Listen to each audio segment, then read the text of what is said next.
Voilà, voilà, mais le revoilà le fil des jours. Voilà. D'autres machins? Oui. Voilà. Philippe Henri Castet-Bon, hein? Un chamier qui a 2G, hein? Oui, c'est Et exceptionnel. vive par terre à la galerie Claude Samuel. Oui, nous sommes dans la galerie Claude Samuel. Ah oui. Ben, avant de parler avec Philippe Castadon qui nous fait Oui, ce et qui grand a de la plaisir. patience, qui est patient. Peut-être un petit mot sur cette galerie parce qu'elle a quand même... il y a un esprit dans cette galerie. D'abord, bienvenue à vous. Je suis heureux Oui, merci Claude. de vous accueillir et je dois dire que je suis heureux aussi d'accueillir cette exposition de photographie de Philippe Castet-Bon, photographie de gens qui se trouvent dans la rue, qui vivent dans la rue, puisque l'exposition s'intitule Vivre par terre. Vive par terre. Alors, il Oui. se trouve que la galerie, qui a maintenant plus de 20 ans d'existence, tourne à une ligne assez précise qui consiste à toujours positionner l'être humain soit dans la société avec ses questionnements, ses interrogations, soit à travers une écriture poétique, soit à travers une recherche d'identité. Je veux citer en cela des artistes comme Shimonati à travers un travail de mémoire qui, par des projections d'images anciennes sur des lieux actuels, redonne vie à une histoire, soit de la démarche de Leandro Berra qui, à travers les photos, les portraits robots, quand il demande aux gens de réaliser leurs propres portraits robots de mémoire sans images, donc c'est tout un questionnement sur la notion d'identité. Donc cette exposition de Philippe Castet-Bon est en plein dans les préoccupations de la galerie. Merci Claude. Anna. Donc, bonjour Philippe Castet-Bon. Et voilà, nous allons voir des photos, mais en même temps, c'est une aventure qui dépasse la photo parce que je crois que vous avez voulu faire partager votre regard à des écrivains. Dites-nous un petit peu ça. Comment ça a fonctionné parce que cette exposition donne lieu aussi à un livre. Oui, c'était ça au départ surtout. L'idée c'était de faire un livre, c'est-à-dire d'associer une photographie à un écrivain qui écrivait un petit livre par rapport à la photo. Là, c'est comme un jeu en fait. Ah, je le vérifie ici avec Philippe Solers, oui. Oui, c'est-à-dire que vous avez envoyé Une photo à un écrivain. Une photo différente à un écrivain différent. Voilà. Et il avait la liberté d'écrire un feuillet sur ce qu'il voulait, que ce soit un mot, une histoire, un feuillet plein ou juste quelques mots. Et voilà, ils ont joué le jeu en fait. Ils ont répondu à l'invitation. Oui. Parce que c'était un jeu aussi, c'est-à-dire qu'ils ne savaient pas quelles étaient les autres photos qui seraient dans le livre. Et ils ne choisissaient pas la photo, c'est moi qui choisissais la photo pour l'écrivain. Si je me disais, cette photo elle ira bien à celui-là, ou cette photo elle ira bien à cet écrivain-là aussi. Voilà. Ce sont toutes des photos prises dans Paris. Oui. Voilà. Et ce sont des photos effectivement de personnages à terre. Ouais. Je ne lis pas tout, mais je montre le nom de l'auteur. Hein. Ben justement, Oui. lire tout, c'est compliqué. Mais si on se met à lire tout, on se rend compte que chaque écrivain a donné vraiment un tour particulier au texte et à la photo. C'est ça qui m'intéressait, c'est-à-dire que il y a mes photos qui sont mon univers, mais j'avais envie que chaque écrivain, avec son univers, sa façon de faire des phrases, sa façon de raconter des histoires, etc., vienne se joindre aux photos. Vous voyez, ça, je voulais que chacun avec son monde vienne aussi dans le mien et dans celui que je montre. Voilà, qu'il y a quelque chose comme ça de simple, mais j'avais envie que chacun s'inscrive et entre comme ça avec les phrases. En plus, le livre est édité de Oui. ces photos. Ça, oui, d'accord. Oui. Et justement avec la participation de Médecins du Monde qui diffuse et à qui vous laissez les droits d'ailleurs de ce livre. Voilà, c'est-à-dire que j'avais envie de proposer ces photos sous forme de livre avec le texte et tout ça, faire quelque chose d'un peu original. Et en même temps, je voulais que l'argent récolté par ce travail aille à Médecins du Monde, c'est-à-dire à des gens qui sont sur le terrain, qui agissent tous les jours, qui vont soigner des gens, leur donner à manger et tout ça. Oui. Et, voilà, ça me semblait indispensable et Oui. nécessaire. Et on Et en même temps, on c'est- peut l'obtenir en demandant à la galerie Claude il va Samuel. arriver là. On Hein, le Claude, montrera, hein, le livre, ensuite. on peut avoir le livre en s'adressant à vous. Oui, on D'accord. le montrera. D'accord, Mais, merci Claude. justement, on a des photos qui sont très plastiques, qui ne sont pas des photos militantes, entre guillemets, et ça aboutit quand même à effectivement une ouverture sur une aide concrète à des gens qui soulagent la souffrance. Ouais, Celle-là, ouais, regarde. Mais, En parlant de plastique, hein. Oui, elle est- attends. Mais- C'est Philippe Besson qui lui invente une fiction. Oui. Oui, c'est joli d'ailleurs, oui, tu as raison, oui. C'est une fiction où il invente une espèce de crime. Oui, oui. Et bon, ça se termine lui, cet par homme- tomber au champ d'honneur, ouais, c'est ça? Pour lui, cet homme a été assassiné. Ouais. Ouais. Et est-ce que justement- Mais c'était comme ça dans la rue, vous savez. Quand Oui, je l'ai vu, c'était comme ça. Ça n'est pas mis en scène. Non, Justement. c'est-à-dire que L'auteur- L'acteur s'est mis en scène lui-même, Bah, avec éventuellement, selon Philippe Besson, l'aide de quelqu'un d'autre oui, mais qui l'aurait assassiné. en fait, moi, je les prends ces photos comme je vois, c'est-à-dire quand je marche et quand je me promène, je vois cette scène-là et j'ai envie de la prendre comme ça, de façon. Voilà, le Oui. cadrage que l'on voit, c'est votre regard. Il n'y a pas de recadrage. Non, elles ne ensuite. sont pas recadrées, non, c'est comme Voilà. ça. Et ce sont des photos qui sont tirées en argentique. Dites-nous un petit peu pourquoi. C'est pas du numérique, voilà. Non, parce que j'aime bien l'argentique, parce qu'il y a. Ça oblige à être patient. C'est-à-dire qu'entre le temps où on fait la photo et le temps où on la voit, il y a un délai. Et j'aime bien ne pas savoir si ce que j'ai voulu prendre en photo était bien tout de suite. Je préfère attendre et me dire c'était ce que je voulais ou ça a loupé. Voilà, donc j'aime bien ce temps d'attente et je pense que le numérique pousse à en faire plein parce qu'on n'est pas satisfait et une photo qui n'est pas bien dans l'instant peut être très belle un mois après ou 10 ans plus tard. Là au moins elle est faite. Peut-être qu'elle ne sera pas jolie aujourd'hui, mais peut-être que dans 5 ans je la trouverai pas mal. Donc c'est pour ça que j'aime bien ce temps-là. Ce lieu est splendide, il faut le dire. Hein. Ce sont les anciens. Qu'est-ce que c'était auparavant, ça? Ce lieu était quoi, Claude, avant? C'était un viaduc où il y avait une voie de chemin de fer. Ah, il y avait une voie de chemin de fer aussi, voilà. Au-dessus. Et ce qui est intéressant, c'est que la gare de départ était la gare de la Bastille, La Bastille, oui. où ont eu lieu les premières FIAC en 72 et en 73, les 2 premières années. Et d'autre part, ce chemin de fer aussi était le symbole des premiers trains des congés payés qui partaient de Paris pour aller à Château-Thierry. Donc c'est intéressant. C'est intéressant, oui. Je trouve. Oui, oui. Il passait au-dessus ici, Alors oui. maintenant, il y a- Ah, On a la photo qu'a reçue Annie Ernaux. Alors Annie Ernaux, elle prend c'est parti. c'est qui, Annie Ernaux? Oui. Elle prend parti différente. Elle se projette en 2050, c'est ça? Et elle nous dit qu'une photo n'existe qu'à travers le regard de celui qui la regarde, quelque chose comme ça? Oui, enfin, ce que j'aime beaucoup dans son texte, c'est qu'elle imagine que ce groupe de personnes vient D'abattre. de taper cet homme, oui. Voilà. Et je trouve ça assez fort. Elle dit Ouais, qu'ils ouais. l'ont mis à terre, ils s'en vont faire leur vie, quoi. Et elle dit, on voit ça aujourd'hui, ça nous semble normal, mais comment on pourra expliquer ça dans 50 ans dans cette Oui, société? que l'on tourne le dos à cette misère-là, ouais. Comme quand on montrait des indigènes aux expositions coloniales, elle dit voilà, ça semblait normal et aujourd'hui ça nous semble aberrant. Elle dit elle fait de la comparaison. ça le sera aussi. Ça ne sera pas possible. Ça le sera aussi. Comment on pourra justifier Oui, ça en fait? oui, bien sûr.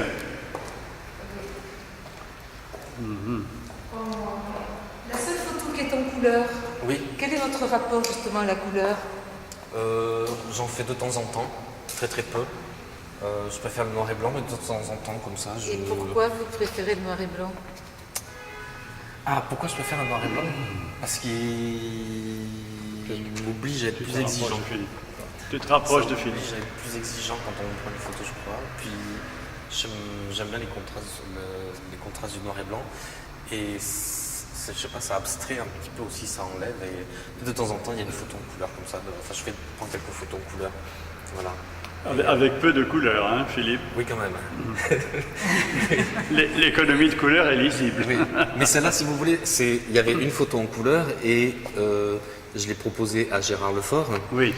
Parce que tous les autres, en fait, dans le livre, sont des écrivains qui, dans le métier de faire des livres ou des films, il y a des cinéastes comme Christophe Honoré ou Paul Vicali, Ouais. et Gérard est journaliste. Oui. Et je me disais, Gérard, il a une place à part parce qu'il est journaliste, c'est un ami à moi, Et enfin, on est très amis depuis longtemps. Et donc, j'avais envie que la photo différente soit proposée à quelqu'un de différent. Et il en a fait un texte différent aussi. Ouais. Enfin, Oui, on connaît son style, oui. Ouais.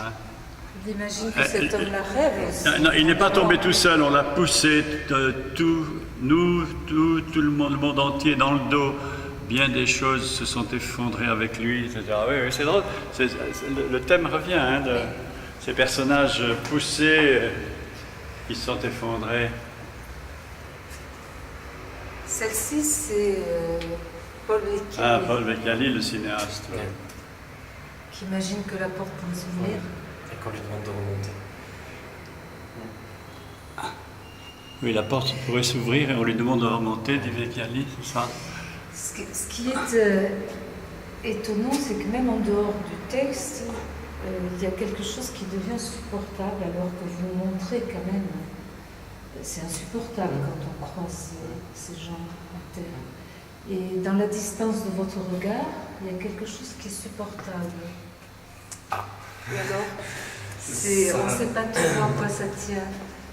Ben, On ne se sent pas culpabilisé. c'est-à-dire on se que sent, oui. non, les photos, enfin moi je les prends pas pour culpabiliser les gens, c'est pas pour dire, mais je prends ces photos parce que pour moi c'est insupportable de voir ça. Et en même temps c'est une image. C'est-à-dire que je trouve toujours très troublant qu'à Paris il y ait quelqu'un qu'on peut considérer comme mort au milieu de la rue, de la vie des passants devant les magasins. Et je me dis toujours, il y a quelqu'un de mort peut-être. Ouais. Et on ne le voit pas et on fait C'est rien. vrai. Et donc j'ai envie de... Pour moi, ça devient une image tout de suite. Et c'est Vous trouvez le motif insupportable, mais vous lui trouvez un support.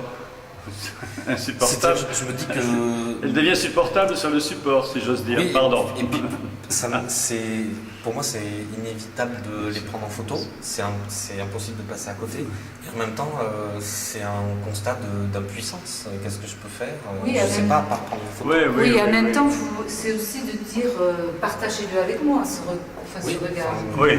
Vous l'avez fait avec les écrivains. J'ai envie de montrer quelque chose peut-être qu'on ne voit pas.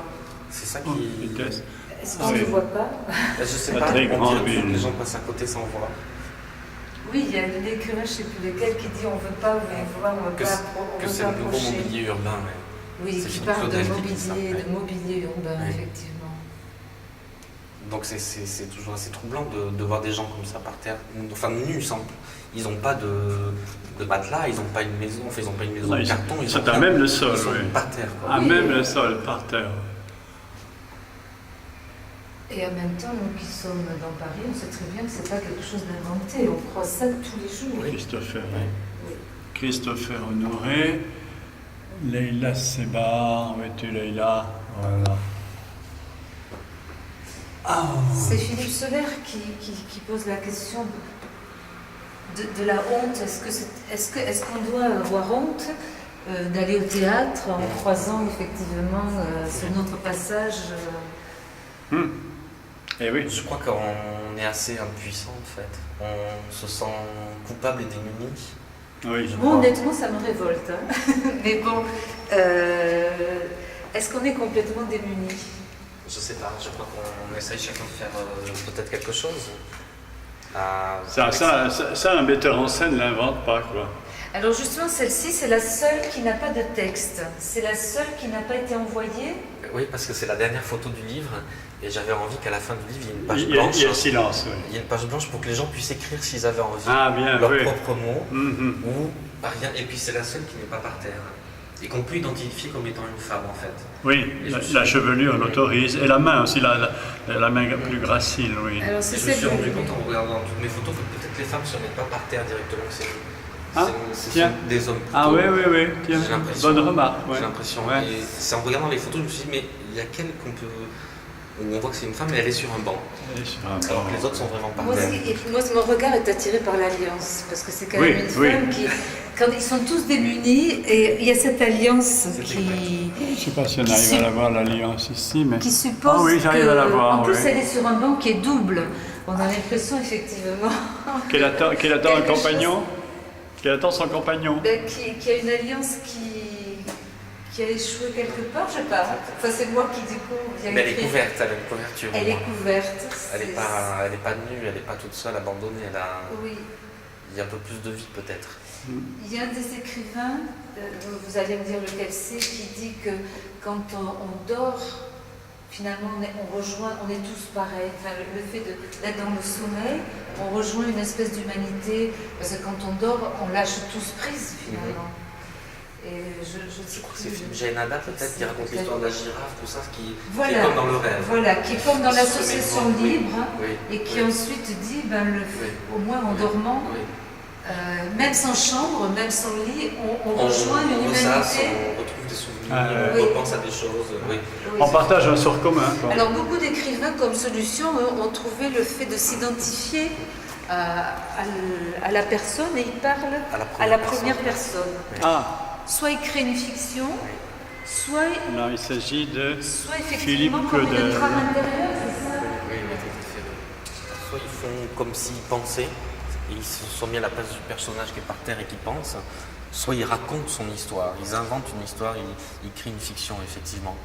Mais c'est ça qui m'amusait dans ce travail-là, si vous voulez, c'était de donner une photo à quelqu'un et qu'est-ce qu'on peut en faire, qu'est-ce qu'on peut écrire et qu'est-ce qu'on peut dire avec une photo, comment chacun va la recevoir. Oui. Et je trouve que chaque écrivain a fait un texte qui était adapté, enfin qui allait bien à cette photo et qui n'irait pas à une autre. Ils se sont vraiment plongés, ils ont vraiment une gentillesse et ils se sont donnés à fond, ils se sont plongés dedans et ils ont fait un texte qui était évident pour cette photo-là. Quand je les ai reçus, je me disais, ce texte-là était évident pour cette photo-là. Et en même temps, ça leur appartient, c'est leur histoire. Moi, la mienne, c'est ça, eux, c'est leur histoire, c'est leur mot. Oui, oui, oui. Et on se rend compte aussi de la fonction de la photo. Je crois qu'on a une des dernières là, qui a été changée d'ailleurs pour la carte. Que la photo aussi, la photo le renvoie à autre chose. Celui de la cabine téléphonique. Ben, lui, il pense à une autre cabine téléphonique, c'est-à-dire que la photo a cette fonction il vit avec, mais ça le transporte ailleurs. Oui. Ça lui rappelle des souvenirs. Oui. Une autre cabine téléphonique, comme une association sémantique qui dit d'un mot à un autre. Oui. Ça lui rappelle un souvenir dans une cabine téléphonique à Clichy, oui, effectivement, de voir comme ça. Alors celle-ci, dites-moi, c'est qui l'écrivain là, C'est Béatrice Léca qui est une poétesse qui fait des romans aussi et que j'aime beaucoup et qui a fait un très très beau texte qu'elle a appelé Nos maisons.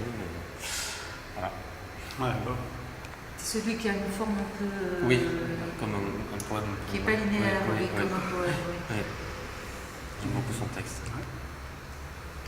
Est-ce que la beauté des mots, dans certains textes, on a l'impression que la beauté des mots nous permet effectivement de supporter la cruauté. Il y a quand même une cruauté à être là comme ça. C'est dur ce qu'ils racontent quand même aussi dans leur texte. Tout ce qu'ils racontent est difficile. Hein. Il y a quand même, ils écrivent des mots très durs, hein. Que ce soit sur la société, que ce soit sur la situation des gens qui sont photographiés, tout. Certes, les mots sont beaux, mais ce qu'ils disent est... Il y a aussi des questions posées, est-ce le pays des droits de l'homme, des choses comme ça. Ça, c'est Philippe Soler. Alors, on a fait le tour alors. On a fait le tour des photos. Et Claude est toujours là, hein. et attentif, Claude, La bien. seule qui est effectivement deux personnes, on peut peut-être finir sur Oui. la photo de Philippe Soler, enfin commentée par Philippe Soler, Finir par la première, oui, que nous avons filmée, oui. qui effectivement Oui. est la seule où il y a deux personnes. Quand vous prenez ces photos, Oui. vous vous faites voir, ou bien vous êtes complètement discret, je veux dire. Vous. Non, discret. J'allais dire photo volée un petit peu. Non, c'est... Enfin, oui, si vous voulez, ça peut être des photos volées, mais en même temps, on ne voit pas leur visage, on ne peut pas les identifier. Et je les prends vraiment comme je les vois en passant, en marchant dans la rue ou en faisant du vélo. Je vois, je m'arrête et je ne cherche pas à aller plus bas, plus haut, comme ça. C'est comme quand on marche, c'est-à-dire que la distance qu'il y a... parce qu'il y a toujours une distance quand même entre le personnage, il y a un trottoir et tout ça. C'est comme si on passe à côté en fait, vous voyez. Je vais pas les coller, me mettre sur eux, où il n'y a pas. Non, c'est comme ça en passant. D'accord. Vous vous sentez comme un témoin.